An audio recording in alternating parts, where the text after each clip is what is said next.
Hello, and welcome to another episode of Adamo Baseball, where I'm your host, Adamo. And in this episode, I'm going to be talking about the 1908 World Series. As I made you wait last time for this one, I'm not ashamed. And there's going to be a lot of names that were there last time. And I did a little bit of research beforehand, though, none too much. And there'll be a lot of similarities. For starters, again, it was the Chicago Cubs versus the Detroit Tigers. So we got a couple of firsts here. We have the first team to go to the World Series 3 straight times. We've got the first team to win back-to-back World Series, and we've got the first team to lose 2 straight World Series. The Chicago Cubs won their second World Series, and the last one for the next 108 years. And the Chicago Cubs go to their second World Series in team history. Not going to spoil the surprise on when they next go, because I want to make you wait for it. However, another first, the Detroit's got their first World Series win. Because remember, in last week's episode, they had a tie in Game 1, but they did not win a game in the 1907 World Series. They did, however, win Game 3 of the 1908 World Series. There's going to be a trend of teams who win Game 3 but don't win the series. That's going to be a common trend. Now,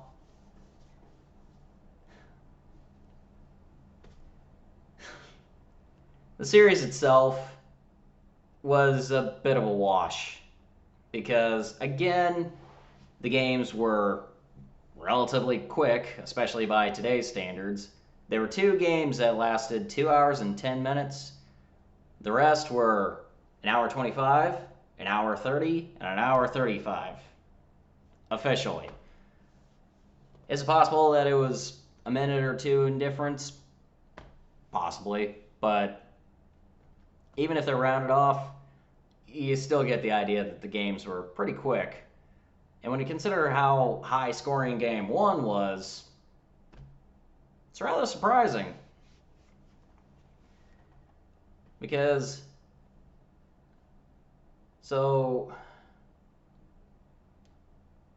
at 3 of the games were played in Chicago, 2 of the games were played in Detroit. Though they had it kind of awkward. So the first game was played in Detroit. Then games 2 and 3 were in Chicago. Then games 4 and 5 were in Detroit. It's not really how they do World Series today, but it's how they did it back then. And just so that I can go ahead and throw some fancy stuff at you, instead of there just being one umpire who went into the Hall of Fame later, that being Hank O'Day, there were 3 umpires that later got inducted into the Hall of Fame. Hank O'Day, Bill Clem, and Tommy Connolly. Which, as I found out last week, there are umpires in the Hall of Fame. I didn't know that before. I know that now. The Chicago Cubs, for Hall of Famers, we have the exact same list we had last week. Mordecai Brown, Frank Chance, Johnny Evers, and Joe Tinker. For the Tigers, we got 2 Hall of Famers, Ty Cobb and Sam Crawford. So the only addition here would be the 2 Hall of Famer umpires. Players are the same, which shouldn't be too surprising. Now for the games themselves, I want to make sure I got the correct stat. Yes, I do. So, for the first time since 1903, there was a home run hit in the World Series. Joe Tinker, the Hall of Famer, in the bottom of the 8th inning in Game 2, he broke a 0-0 tie to hit the first home run in the World Series in 5 years. It's only the second World Series to have home runs in it, and it only had one.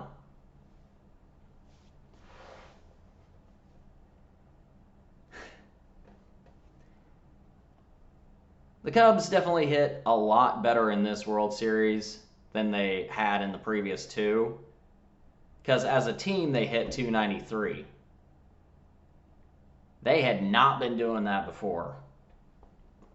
Leading the way was the player manager, Frank Chance, who was 8 of 19. Did not have an extra base hit, but he scored 4 runs. He had a .421 batting average.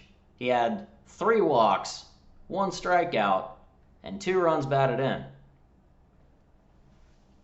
Slugging percentage of .421, on-base percentage of .500, and an OPS of .921.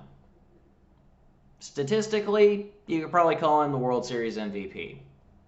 They didn't have those back then, but if I had to give it to anybody, it would probably be Frank Chance. Joe Tinker, he's in the Hall of Fame. I don't think I need to really say anything else there. For the Detroit Tigers, remember how I mentioned that Ty Cobb had a really bad first World Series? Well, the second one, he was substantially better. Like a lot better. Yeah, he had a triple in the first one, and he didn't do that in the second. But his batting average was .368.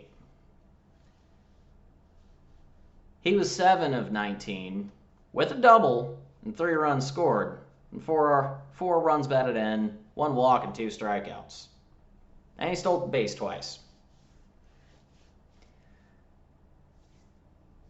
Yeah, and the Tigers, overall as a team, did not hit well. As a team, they only hit .209. That's no. Pitching, however, was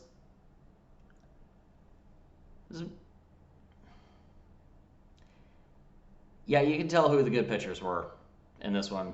Mordecai Brown, the Hall of Famer, pitched 11 innings, earned 2 wins, had an ERA of 0.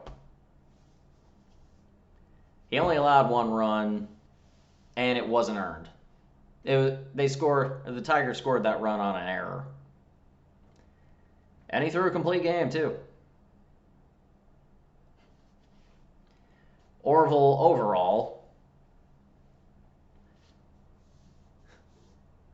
he also got 2 wins in the 2 games he started. Mordecai Brown only started 1 game. He gave up 2 runs, had an ERA of 0.98. He also threw 18.1 innings. Jack Feister had the 1 loss, did not do well, and Ed Rulebrock started 1 game, didn't have a decision. On the Tigers' end, different story. George Mullen got the 1 win for the Tigers. Wild Bill Donovan and Ed Summers took the losses and pitched the majority of the innings. So for starting pitching, for how that's concerned, they actually started using bullpens. They weren't just having them go out and just throw every inning of every game. They actually did utilize bullpens. Or they would have a starter fill in later. They were actually starting to do that a little bit, though not a whole lot.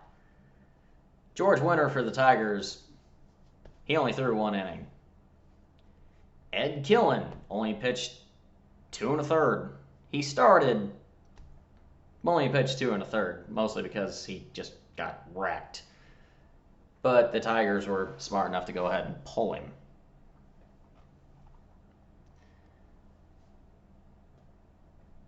So, see, I mentioned Game 1 was a pretty high-scoring affair. Final score was 10-6 Cubs. That was the first time since 1903 there was a high-scoring World Series game, or at very least that high-scoring. Game 2, the Cubs also won, only that time it was 6-1.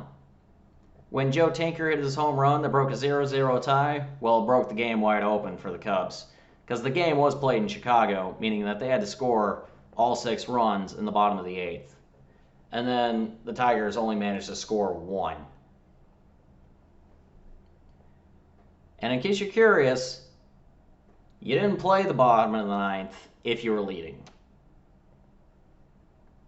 You didn't. You didn't have to. Game 3, that was the one where the Tigers finally got a World Series win. And it was on the road. They had not won a home World Series game yet. But they won 8-3 on the road in Chicago before going back to Detroit, where they didn't score a single run until Game 5.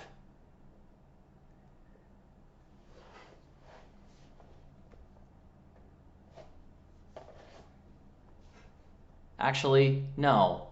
I was wrong about that. They didn't score a single run in Games 4 or 5 at home, and the Cubs wrecked them 3-0 and 2-0.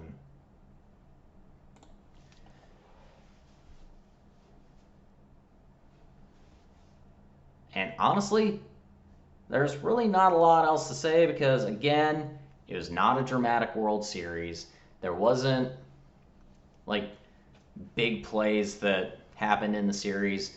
There was, however, one thing that happened prior to the series that was famous at the time but seems to have gone completely by the wayside since then. So,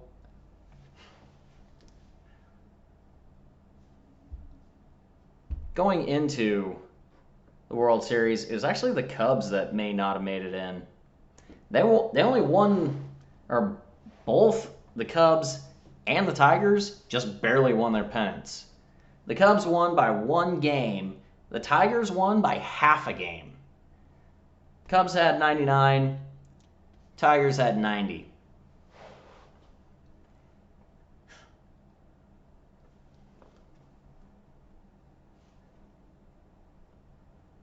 Actually, it was a 1-game playoff between the Cubs and the Giants in a play known as Merkle's Boner.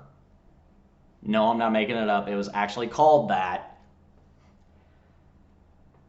And I'm reading this real quick to make absolutely certain that I'm not saying this wrong. It is Fred Merkle of the New York Giants. He failed to advance to second base on what would have been a game-winning hit,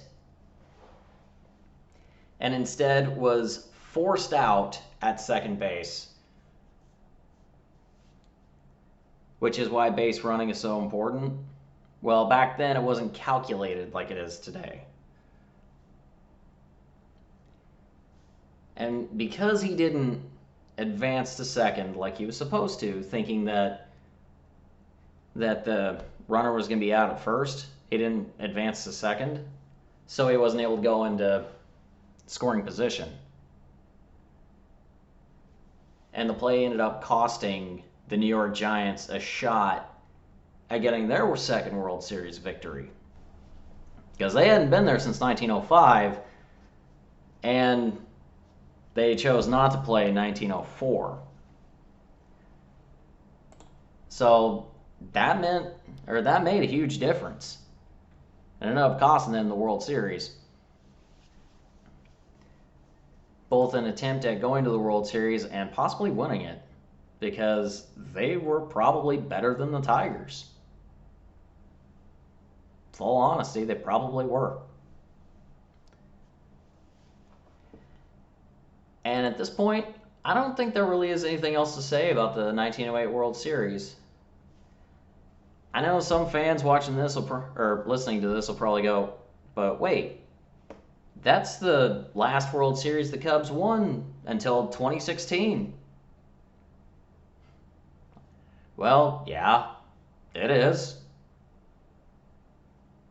But it's not because the Cubs didn't have plenty of chances. Their all-time World Series record is 3-8.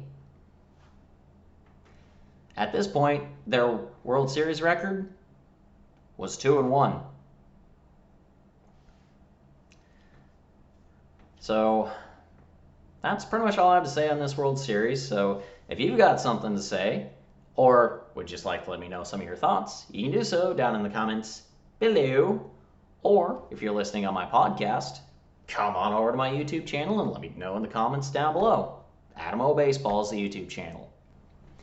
Or you can let me know on Twitter at Adam O Baseball Podcast. Or, well, it's just called Adam O Baseball, as I name everything. And you can you can tweet me at Adamo_baseball1. With that being said, thank you for listening and watching. Cheers until next time.